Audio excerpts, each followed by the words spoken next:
तो हम धरना प्रदर्शन कर रहे, भूख हड़ताल कर रहे, ज्यादा से ज्यादा क्या होगा 8 दिन 10 दिन 15 दिन महीने बाद तो जान जाएगी, उसके बाद तो समझ में आएगी। पर एक बात याद रखना है, यदि हम मर भी जाए तो भी उग्र आंदोलन मत करना, क्योंकि हम परिवर्तन लाने के लिए आए।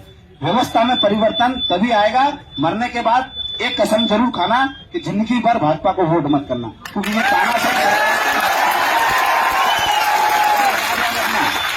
ये मर जाए उसके बाद ऐसा नहीं हो कि तुम लाश लेकर निकल जाओ, तोड़ फोड़ करने लग जाओ, ये करने लग जाओ। इस आंदोलन को जीवित रखना है, और यदि तुमको लगता है कि जीवन सिंह मरने के बाद भी जिंदा रहना चाहिए तो इसी शांतिपूर्ण तरीके से यहाँ बैठ के वही धरना प्रदर्शन करना है, धरने से मत उठना। जो मरेगा उसकी लाश ले जाई जाएगी या जम्बूरी मैदान में ही जलाई जाएगी, और फिर यहाँ जाके बैठना है आपको, उग्र प्रदर्शन नहीं करना है, क्योंकि ये व्यवस्था परिवर्तन की लड़ाई है और इसके लिए बहुत कुर्बानियां देनी पड़ेगी। यदि एक कुर्बानी से पीछे हट गए, एक कुर्बानी से डर गए और आपने आक्रोशित होकर तोड़फोड़ कर दी तो आपका आंदोलन उसी दिन समाप्त हो जाएगा। और आपने जितनी भी कुर्बानियां, जितने भी त्याग तपस्या किए, जितने भी समाज आपके साथ आए, सारे वहीं के वहीं रह जाएंगे और आंदोलन खत्म हो जाएगा। अपने को आंदोलन खत्म नहीं करना, आंदोलन को जीवित रखते हुए जो लड़ाई को लड़ रहे उस लड़ाई को जीतना है, और जीतने के लिए कुर्बानियां देनी पड़ेगी।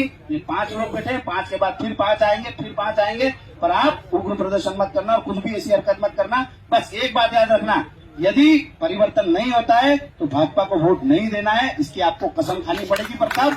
जब हमारी मृत्यु होगी उसके बाद, क्योंकि जो हम यहाँ से निर्देश जारी करें वही करें। आप लोग खुद साथ में रहकर इस आंदोलन को बिगाड़ रहे हैं, आप सही नहीं कर रहे। बेचारे राज दादा, वीरू दादा, अपना रविंद्र सिंह जी, ये सब आए थे, इनने अपने से पूछ के गए यहाँ से, जितने भी अतिथि थे बाकी भी वो अपने से पूछ के गए हम चले जाए अब यहाँ से। जितने भी आए थे, जिन अतिथियों को अपनों ने बुलाया था, वो अपने से पूछ के गए यहाँ से। अपनों ने बोला आप पधार जाओ, आपके वहाँ के जो कार्यक्रम है आप वो करो, जो भी हम आपको बताएंगे, ऐसी कुछ होगी स्थिति तो आप वापस पधार जाओ, यदि यहाँ संभलती नहीं है स्थिति को। अब हमने सारे कर्णी सैनिकों को भी बोला, सर्व समाज के भाइयों को भी बोला कि आप घर पधार जाओ, हम यहाँ धरना प्रदर्शन करने क्यों भेजा?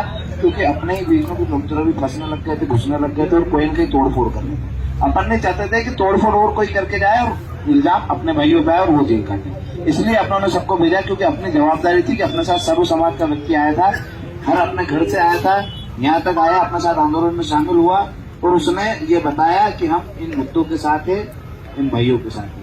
तो हमारा क्या फर्ज बनता है कि वो वापस सुरक्षित घर जाए, तो हमने सबको सुरक्षित घर भेजा। उसमें वो जो अतिथि आए थे उनको भी घर भेजा कि आप भी पधारो, आपको एक दिन के लिए बुलाया था, बाकी धरना प्रदर्शन है और जो भूख हड़ताल है वो 5 लोग कर रहे हैं। जितने लोग रुकेंगे वो रुक जाएंगे, जिसको काम हो वो घर जाके काम करे, वो भी बोल रहा हूँ, क्योंकि ये ताकत बताने की लड़ाई नहीं है, ये परिवर्तन लाने की लड़ाई है। और परिवर्तन लाने में बहुत कुछ छोड़ना पड़ता है, बहुत कुछ त्यागना पड़ता है। आप फील लेके तो कुछ नहीं कर सकते। आपने देखा है भगत सिंह की किताब पढ़ना, आप जब भगत सिंह जी को जेल भेजा था ना, तो वो 3 लोग ही थे, 3 से 5 हुए, 10 हुए। जेल में जो थे उन्हीं ने भूख हड़ताल करी थी और 116 दिन तक भूख हड़ताल चली थी। और उस भूख हड़ताल का क्या निर्णय आया था कि जो व्यवस्था के खिलाफ उनकी लड़ाई थी, उस व्यवस्था को अंग्रेज सरकार को सुधारना पड़ा, कि उनको भी अच्छा भोजन देना पड़ा। हमारी भी व्यवस्था के खिलाफ लड़ाई है, और व्यवस्था के खिलाफ जो लड़ाइयां लड़ी जाती है उसमें आपको शांतिपूर्ण तरीके से रहकर ही काम किया जाता है। ये भगत सिंह का ही तरीका है जो हम अपना रहे हैं। उनने जो तरीके अपनाए वही तरीके अपनाकर हम भी व्यवस्था सुधारना चाहते हैं। यदि सरकारें नहीं मानी तो जो और भी व्यवस्थाएं जो लोकतांत्रिक तरीके से उनमें घुसेंगे, उनमें जाएंगे और व्यवस्था को सुधारेंगे।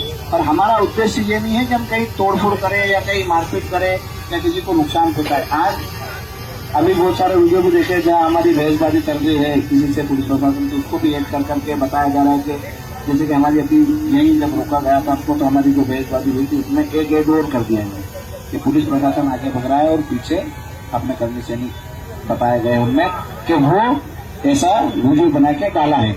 आप सबको एक बात बता दूं, ये कहीं ना कहीं हमारे परिवार के ही सदस्य हैं, और हम मर भी जाएंगे ना, हमारा सर धड़ से अलग हो जाएगा तो भी इस वर्दी के ऊपर हाथ नहीं उठेगा, याद रखना है। जो उनके दलाल है उनसे सवाल जरूर पूछेंगे, मुंह पे छाती पे चढ़ के पूछेंगे कि आप उनकी दलाली मत करो, हम सबके हक अधिकारों के लिए लड़ रहे। उनसे सवाल जवाब पूछेंगे, सब करेंगे, पर जो उनके शरीर पे वर्दी है ना उसके ऊपर हाथ नहीं जाएगा कभी। ये सब भी ध्यान रखना।